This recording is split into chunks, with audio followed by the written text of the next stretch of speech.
मी मोदीला मारू शकतो. मी मोदीला शिव्याही देऊ शकतो. नाना पटोलेंचं हे वाक्य गाजलं आणि त्यानंतर नाना पटोलेंवर महाराष्ट्रामध्ये गुन्हे दाखल होऊ लागले. आपण चुकलोय हे लक्षात आल्यावर नानांनी खुलासा करायला सुरुवात केला आणि या खुलाशात त्यांनी माझ्या गावातल्या गावगुंडाचं नाव मोदी आहे म्हणून मी त्याच्याविषयी बोललो, पंतप्रधान नरेंद्र मोदींविषयी नाही, असा खुलासाही नानांनी केला. आता यानंतर महाराष्ट्रभरात संतापाची लाट उसळली. नाना अडचणीत येण्याची शक्यता होती, पण नानांनी आपण गावगुंडालाच बोललं असल्याचं जाहीरपणे सांगितलं.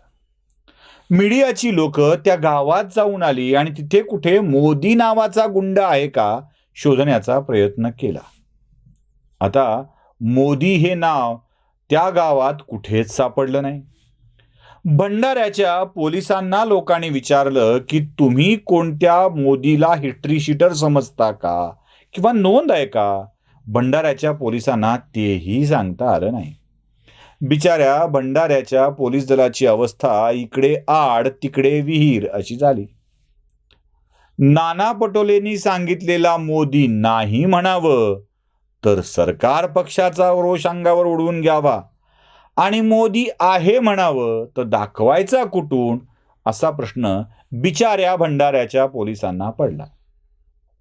भंडाऱ्याच्या पोलिसांना माध्यम मोदी कुठे मोदी कुठे असं विचारून भंडावून सोडू लागले. आता मोदी नव्हताच तर दाखवायचा कुठून असाही प्रश्न पडला. शेवटी नाना पटोलेंच्या मदतीला नाना पटोलेंचे वकील आले आणि एक मोदी नावाचं कॅरेक्टर देखील आलं. आता इथे खरा बालिशपणा सुरू होतो. ज्याला मोदी म्हणून समोर आणलं आहे त्याचं नाव उमेश घरडे असं आहे. आता हा उमेश घरडे स्वतःला मोदी म्हणवून घेतो, कारण गावातल्या लोकांना माध्यमांनी विचारलं त्यावेळेला मोदी नावाचा कोणीच नाही असं गावातल्या लोकांनी सांगितलेलं होतं.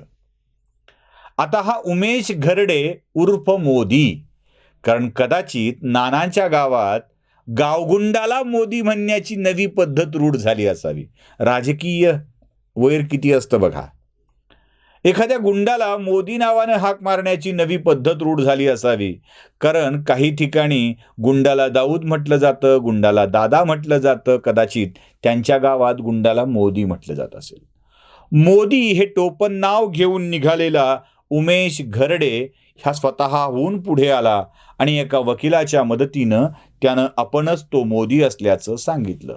ज्याला नाना घाबरत नाहीत त्या मोदीला बघितल्यावर नाना काय, नानाचा नातू सुद्धा घाबरणार नाही अशी त्याची स्थिती. आणि तो गावगुंड. बरं, ज्या गोंदी या गावचा तो रहिवाशी आहे त्या गावातल्या कोणत्याही उतार्यावर या उमेश घरडेची नोंद नाही. ना त्याच्या नावानं इलेक्शन कार्ड आहे, ना त्याच्या नावानं आधार कार्ड आहे त्या गावातलं, ना त्याचं नाव तिथल्या राशन कार्डवरती आहे. गावच्या राशन कार्डवरती हा मोदी नाही, गावच्या इलेक्शन कार्डवरती हा मोदी नाही, किंवा त्याचं आधार कार्ड त्या गावातलं नाही. असा हा घरडे का बर्डे लवकर कळत नाही, असा हा घरडे मोदी नाव धारण करून त्या गावात वावरत होता म्हणे. त्या घरडेचं त्या गावात असेलच काय तर एका छोट्या जमिनीच्या तुकड्यावर सातबाऱ्यावरची नोंद आहे आणि ती सुद्धा संयुक्त नोंद आहे. आता या घरडेला टोपण नाव बहाल केलं मोदी. कसं आहे, तुम्ही मांडलं की ते खरंच समजायचं असतं. बरं, हे आणतंय कोण?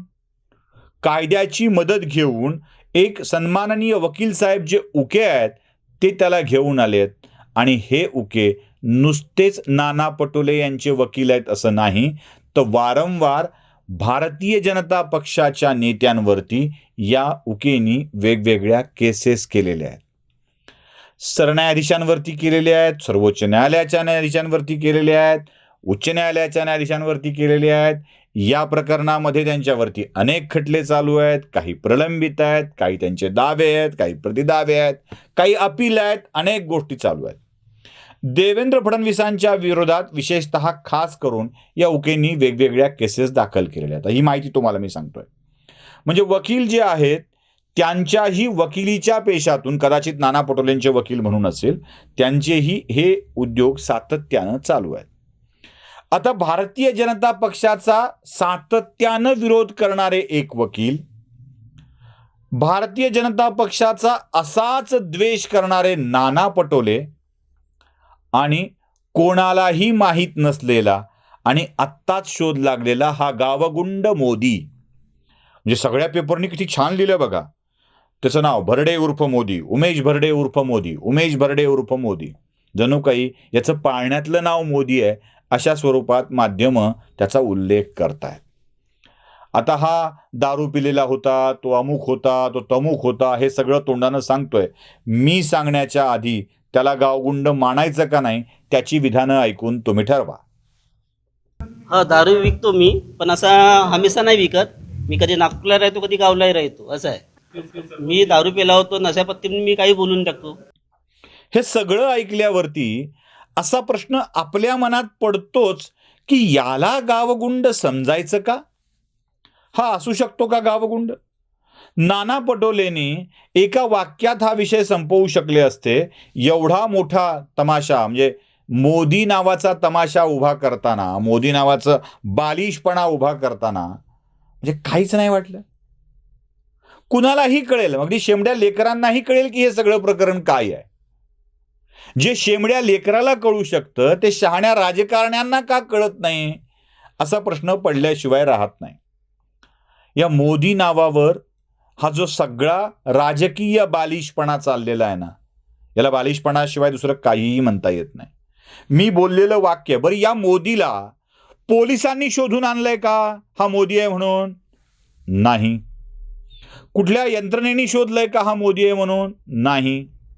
नाना पटोलेंचा मोदी सापडतच नाही हे लक्षात आल्यावर एक व्यक्ती आपणच तो मोदी म्हणून पुढे येतो आणि नाना पटोलेंना स्वतःला गावगुंडही म्हणून घेतो, मी घाबरलो असंही म्हणून घेतो. हे सगळं बघितल्यावर महाराष्ट्राचं राजकारण कोणत्या दिशेनं चाललंय हे सांगायला माझ्यासारख्या काय, छोट्या मोठ्या काय, कोणत्याही राजकीय विश्लेषकाची आवश्यकता भासणार नाही. महाराष्ट्राचं राजकारण द्वेषाकडे, सुडाकडे आणि अधोगतीकडे चाललंय एवढंच म्हणावं लागेल. नमस्कार.